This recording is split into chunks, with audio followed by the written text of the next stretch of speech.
Ankafaliana trany no afahana miaraka amintsika amin'ity fotoana ity hiaraka andre ny tenin'Andriamanitra satria ao anatin'izao fotoana izao na izao izay mizara na isika izay mandray dia samy mandray le teny avy amin'ny tompo avokoa fa eto avoantsika ny tompo ary rehefa eto avoantsika izy dia hiteny izy hanambarany sitrapony ao anatin'izao fandarana miomana eona amin'Andriamanitra ao izao dia tena miaraba antsika manonona avy hatrany ny fiadanana Jesosy Kristy ho amin'ny tokantrano tsirairay avy izay mampiatrano anay amin'ny alalan'izao fandaharana izao ho an'ny isam-batan'olona tsirairay avy ihany mihitsy hoy ny tompo hoe tonoa ny fiadanana raha misy olon'ny fiadanana ao dia ho aminy tokoa ny fiadanana ary hoy ny ten'Andriamanitra hoe fiadanana ho an'ny olona ankasitrahana dia ho antsika tsirairay avy mihitsy zany isam-batan'olona izay mandray izao teny izao dia ny fiadanana Jesosy Kristy ho amintsika satria izay fiadanana izay dia omeny maimaim-poana izy no andrina ny fiadanana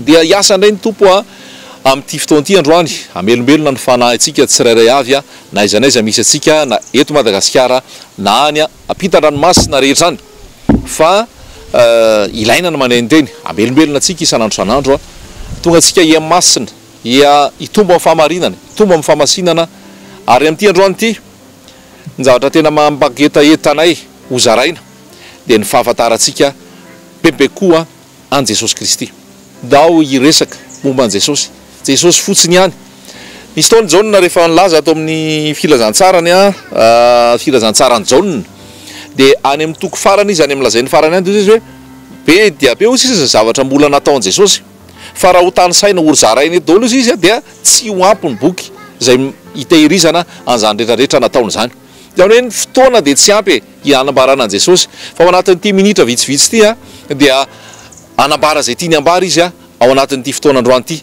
Jesosy fotsiny ihany no momba azy rehetra tadidiko ilay tenin'Andriamanitra ao amin'ny Filipi ao amin'ny Kolosiana miteny hoe ao aminy no hitoerany fahafianon'Andriamanitra rehetra izy ilay fahendren'Andriamanitra rehetra zany hoe Jesosy Kristy dia izy ilay fahafianona ary mila prezanteny Jesosy io fa tsy voambara tsara Jesosy tsy voazara tsara araka ny tokony izy Jesosy nefa Jesosy no ambarany tenin'Andriamanitra hoy Jesosy any filazantsara any ihany koa ozy izy hoe dinianareo soratra masina satria ataonareo fa ao aminy no azoanareo fiainana dia hoy Jesosy hoe ireny no manambara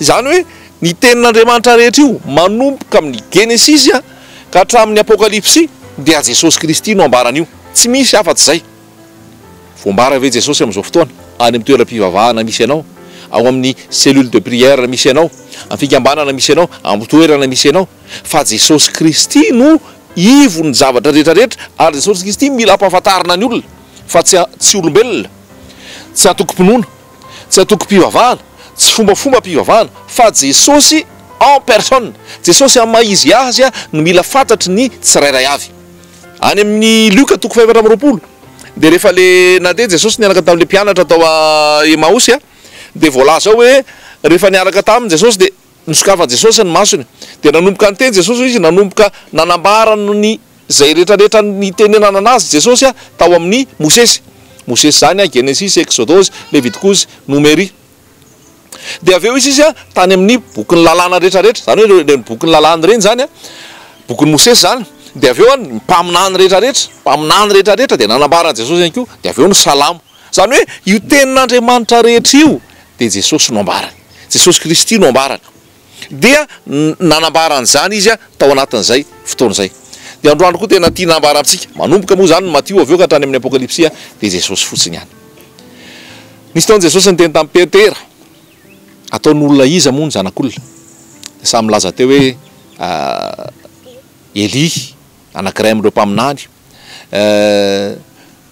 Jaona mpanao batisa samy nanambara teo zany hoe zay fahafantarany an Jesosy dia isika koa mila mahafantatra an'izay iza moa Jesosy Petera moa tamin'iny dia nanana n'le fanambarana hoe ianao ny Kristy zanak'Andriamanitra velona fanambarana avy amin'ny fanamasina ka itsika koa raha iresaka eto ary ianao koa raha te halalan'i Jesosy dia tsy hainao amin'ny fisainan'olombelona io tsy ho fantatrao amin'ny resaka ara-nofo io fa nofo tsy mahalala ny momba ny fanahy fa io dia zavatra ara-panahy ary rehefa handray ny tenin'Andriamanitra rehefa handray ny momba an Jesosy dia mangina ny ara-nofo, mangina ny ara-tsaina.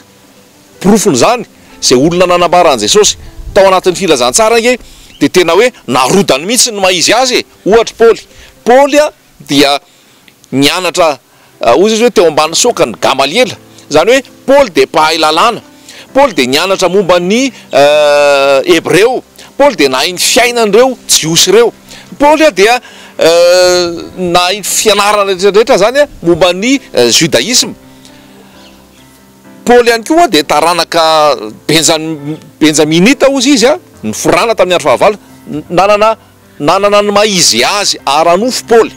Fa izao ny maizy azy ara-nofo tsy nahafahan'ny Paoly nahalala an Jesosy amin'ny maizy azy an Jesosy mihitsy.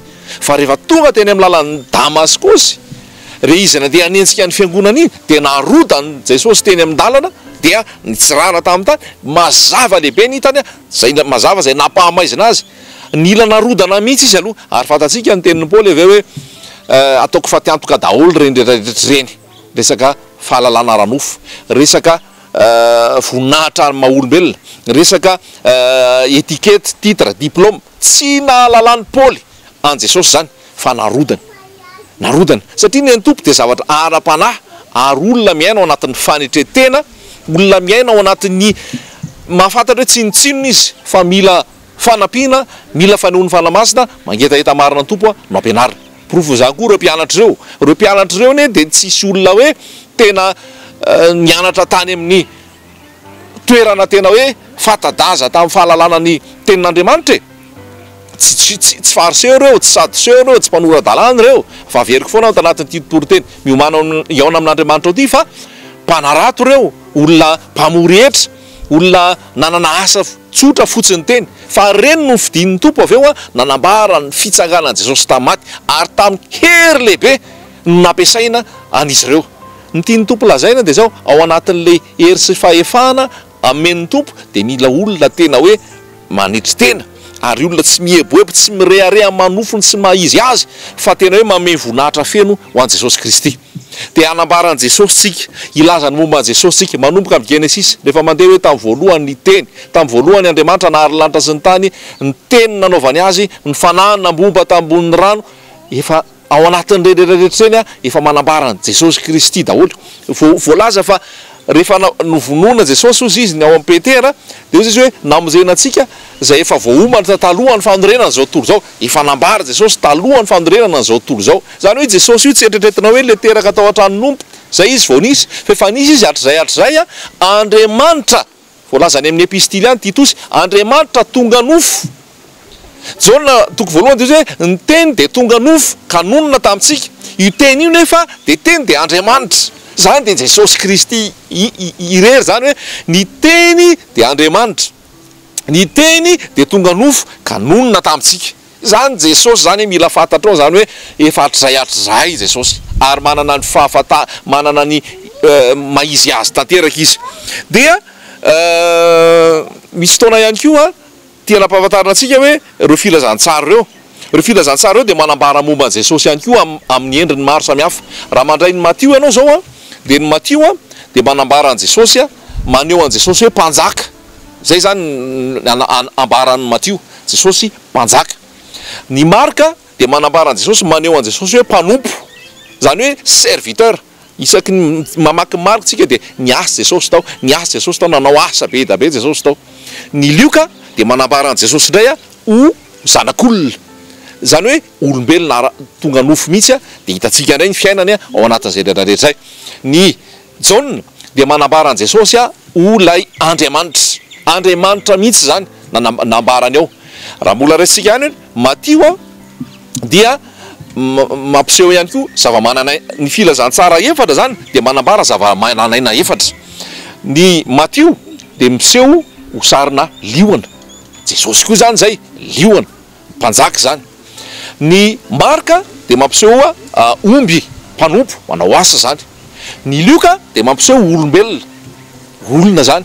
Ny Jaune de mampiseho voromahery, aigle, mahandriamanitra azy zany. Hitanao io any amin'ny Ezekiela, efa misy zay zava-mananaina efatra zay. Mijery koa ianao any amin'ny apokalipsy dia manambara zay zava-mananaina efatra zany. Tiana tenenanao zany hoe io Jesosy io dia tena hoe zay le fahafianon'Andriamanitra e. Te hiteny aminao hoe Jesosy de tout en un. Izy dia izy rery ihany dia ampy ho anao.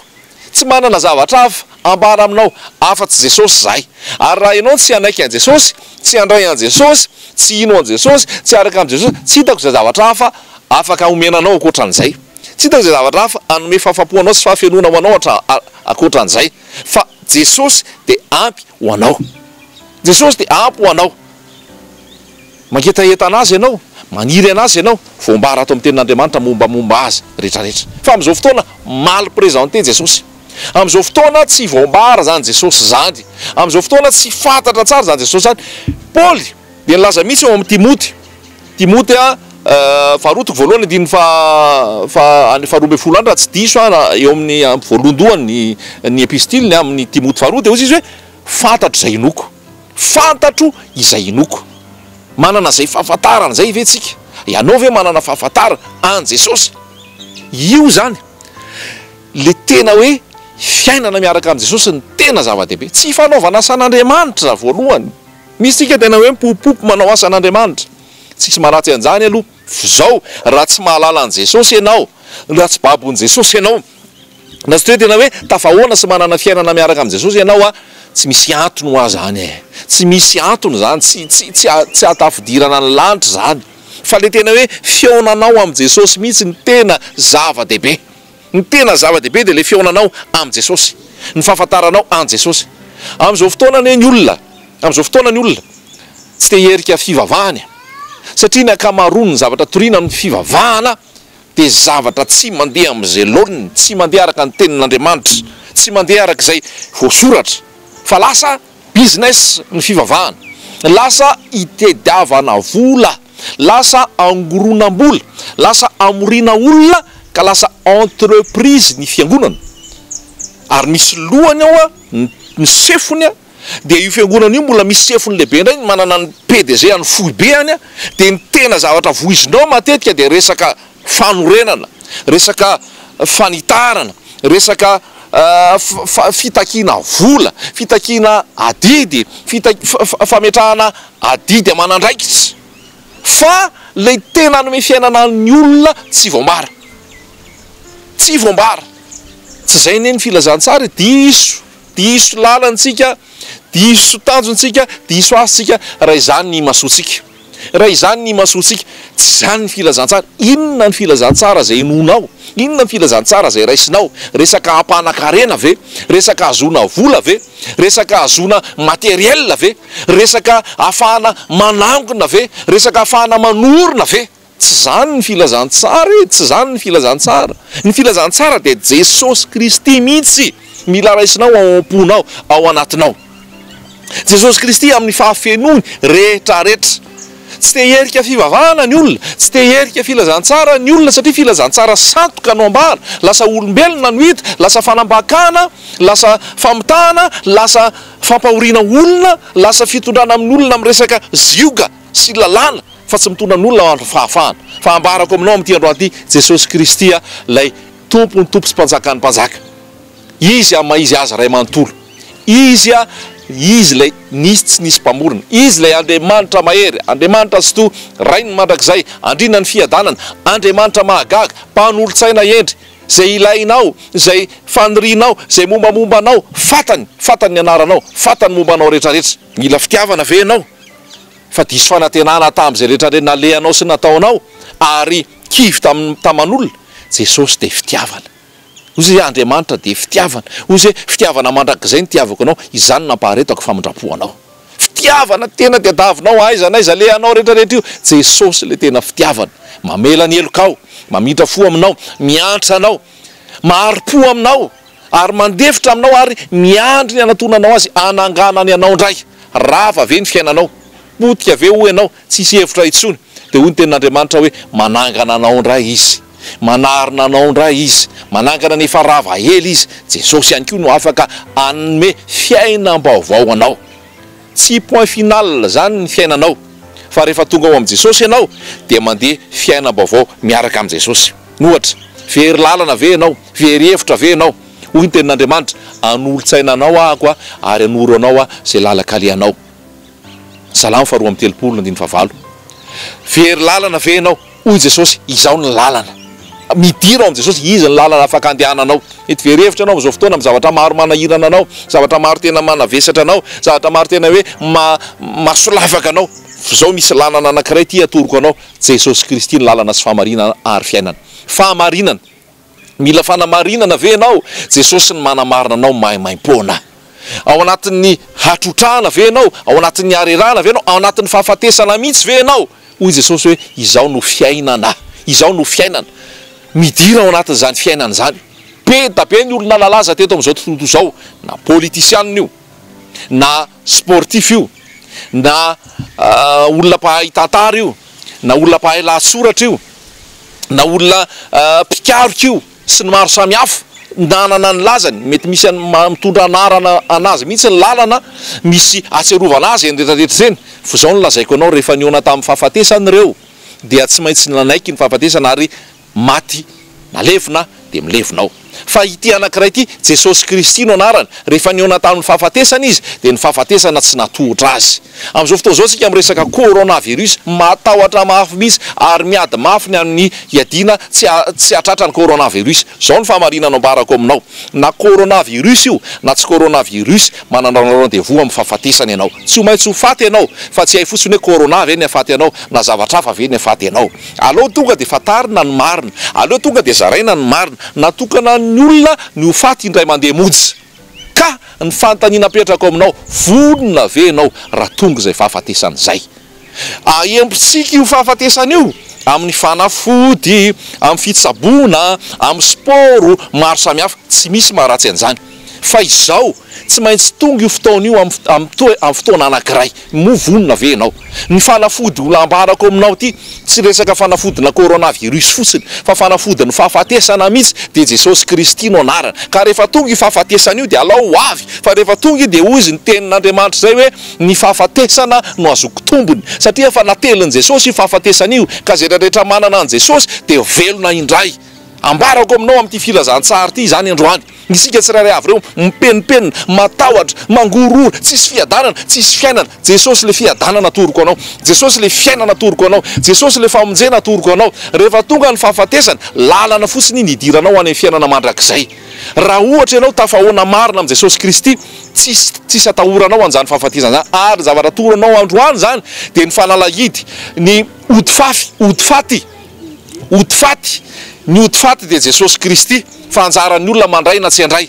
Hoy ny tenin'Andriamanitra, ry fahafatesanao aiza ny herinao, ry fahafatesanao aiza ny fanondronanao, efa resin'i Jesosy zany. Ka ny olona niona tamin'i Jesosy marina, ny olona tafaray sy tafangambana amin'i Jesosy dia tsisy atahorany an'izany fahafatesana zany, fa fiainana be dia be no omeny Jesosy azy ary fiainana mandrakizay.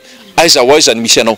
Mbola maro be ny zavatra tianambara, tena tia napetraka aminao. Raha matahotra ianao, izy mametoky anao fa mombanao mandrakariva fa za matahotra. Raha mangetaheta ianao, izy ny teny hoe zaho manome ony ny rano velona. Ao amin'ny Jaona 7 sy amin'ny Apokalipsy any amin'ny farany any dia miteny izy hoe zay rehetrarehetra mangetaheta dia manatona, fa zao hanome azy ony. Ianao zany rehefa mandray ilay an Jesosy Kristy dia mandray ony ianao, ary ianao koa dia lasa tonga ony mitondra rano velona ho an'ny olona rehetrarehetra, ony tsy ho an'ny olona rehetrarehetra noho ny fionanao am Jesosy Kristy. Zava-dehibe koa zany fahafantaranao an'izany hoe tenin'Andriamanitra zany hoe ny olona nge mipenipenina am'izao mitady fiainany, mitady famonjeny, ananany ny materiel, ananany ny vady aman-janaka, ananany ny asa tsara, ananany diplôma sy ny sisa, fa misy fotoany olona io mideprime, misy fotoany olona io marary, misy fotoany olona io very hevitra, satria nahoana tsy ampy zavatra ray loha izy dia Jesosy Kristy zany. Mila fantaran'ny olona, mila iainan'ny olona.